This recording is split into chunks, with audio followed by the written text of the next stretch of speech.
ሰላም ጤና ይስጥልኝ። ፈጣን እውነተኛና ጥልቅ መረጃዎችን ወደ እናንተ የሚያደርሳችሁ የፈጠነ ሚዲያ ነው። ዛሬ በመካከለኛው ምስራቅ ታላላቅ ለውጦችና አስደንጋጭ ወታደራዊ ውጥረቶች ተከስተዋል። ዋሽንግተንና ቴልአቪቭ በኢራን ላይ ዳግም ጥቃት ለመሰንዘር የ48 ሰዓታት ቀጠሮ መቁጠር መጀመራቸውን ተከትሎ ቀጠናው በከፍተኛ ስጋት ላይ ይገኛል። በሌላ በኩል የአሜሪካ የቴክኖሎጂ ኩራት የሆነችው የ$30 ሚሊዮን MQ-9 ሪፐር ድሮን በየመን በረሃ ላይ ተመታ መውደቋ ወታደራዊ ሚስጥሮችን ይፋ አውጥቷል።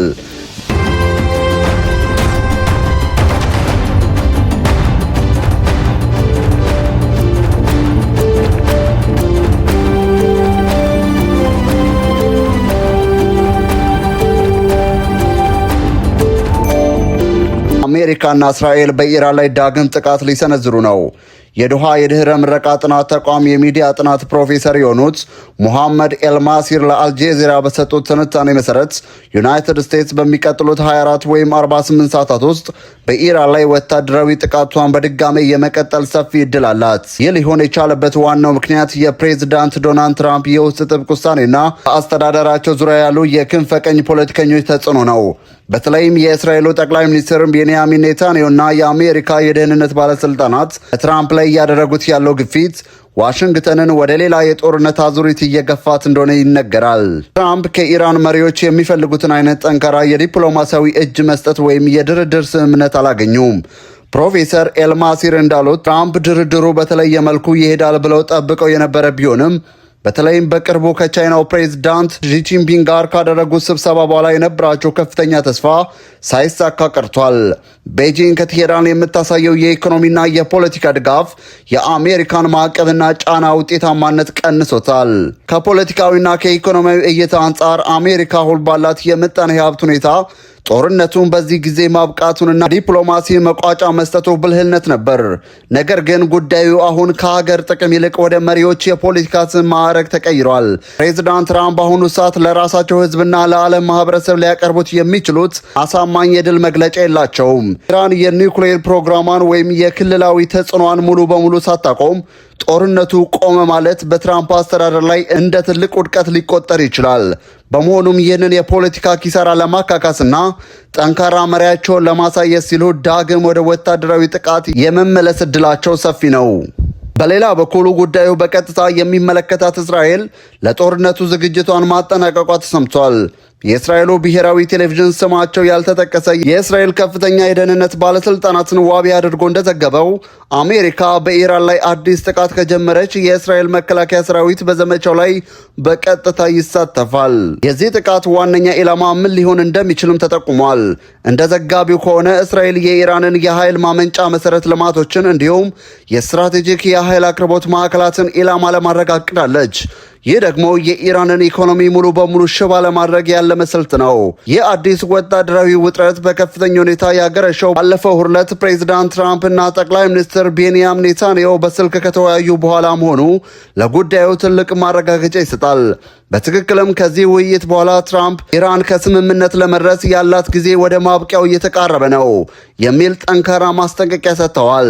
ተመልካቾቻችን፣ አሜሪካ በኢራን ላይ የጦርነት ክንዷን ለመዘርጋት በዝግጅት ላይ ባለችበት በዚህ ሰዓት በየመን በኩል ግን ያልተጠበቀ ወታደራዊ ሽንፈት ገጥሟታል።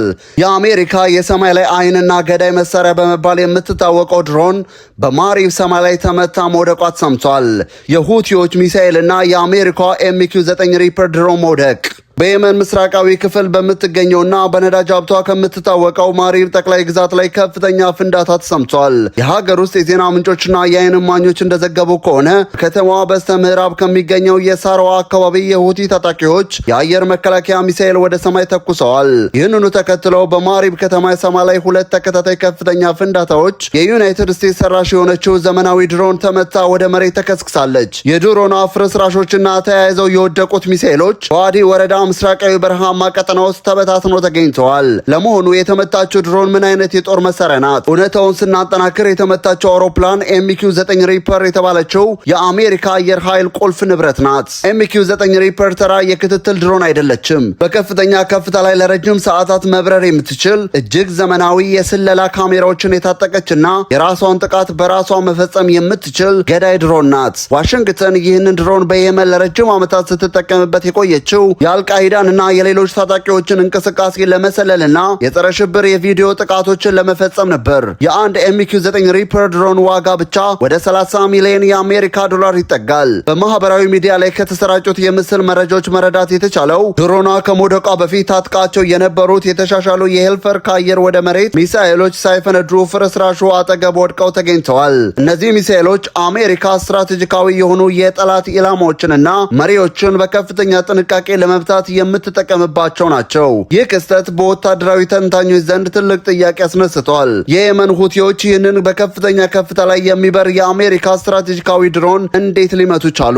በየመን የመከላከያ ኃይሉና በክልላዊ ወታደራዊ መረጃው መሰረት የሁቲ ታጣቂዎች ከቅርብ ዓመታት ወዲህ የኢራንን የቴክኖሎጂ ድጋፍ በመጠቀም የአየር መከላከያ ስርዓታቸውን በከፍተኛ ሁኔታ አሳድገዋል። በተለይም የሬዳርና የገጽታ ወደ አየር ሚሳኤል አቅማቸው ማሳደጋቸው የአሜሪካ ድሮኖች ቀደም ሲል በየመን ሰማይ ላይ የነበራቸውን ፍጹም የበላይነት አደጋ ላይ ጥሎታል። ይህ አሁን የታየው ክስተት ሁቲዎች አሁንም በማሪብና በሌሎች ስትራቴጂካዊ አካባቢዎች ላይ ጠንካራ ወታደራዊ ክንድ እንዳላቸው ማሳያ ነው። ይህ ክስተት ከተፈጸመና ፍርስራሹ በቪዲዮ ከተሰራጨ በኋላ ከተለመደው ውጭ ሁለቱም ወገኖች ዝምታ መርጠዋል። ከሁቲዎች ወታደራዊ ቃል አቀባይ ሆነም ከአሜሪካው የመካከለኛው ምስራቅ እዝ እስካሁን ይፋዊ መግለጫ አልተሰጠም። አሜሪካ በየመን የነበራትን የድሮን ስምሪትና ሚስጥራዊ የክትትል ስራዎች ይፋ ማድረግ ስላልፈለገች ወይም የቴክኖሎጂዋን መመታት በይፋ አምና ዝናዋ እንዳይነካ በመጠንቀቅ ሊሆን ይችላል። ሁቲዎች በአካባቢው ላይ ያላቸውን ቀጣይ የጦርነት ስልትና ሚሳኤሎችን የት ላይ እንዳስቀመጡ የአሜሪካ ሳተላይቶች እንዳያውቁባቸው መረጃን የመደበቅ ስልት እየተጠቀሙ ሊሆን ይችላል ተብሎ ይገመታል። የMQ-9 ሪፐር ድሮን በማሪብ በረሃ ላይ መከስከስ በመካከለኛው ምስራቅ ያለው የጥላቻና የቴክኖሎጂ ጦርነት ምን ያህል እየረቀቀ መምጣቱን ያሳያል። አሜሪካ ለዚህ የ30 ሚሊዮን ዶላር ድሮን መመታት የአጸፋ እርምጃ ትወስድ ይሆን? የሁቲዎችስ ቀጣይ ኢላማ ምን ሊሆን ይችላል? የተከበራችሁና የተወደዳችሁ የፈጠነ ሚዲያ ተከታታዮች ለአፍታም ረፍት የሌለው የመካከለኛው ምስራቅ ወቅታዊና ስትራቴጂካዊ ሁኔታ ይህንን ይመስል ነበር። ወቅታዊ እውነተኛና ፈጣን መረጃዎችን በየዕለቱ ለማግኘት ቻናላችንን ሰብስክራይብ ማድረጋችሁን አረጋግጡ። ቪዲዮውን ላይክ እና ሼር በማድረግ ለሌሎችም አድርሱ። በሌላ ትኩስና ጠንካራ መረጃ እስከምንገናኝ የፈጠነ ሚዲያ ነበርን። ሰላም እና ጤና ለእናንተ ይሁን።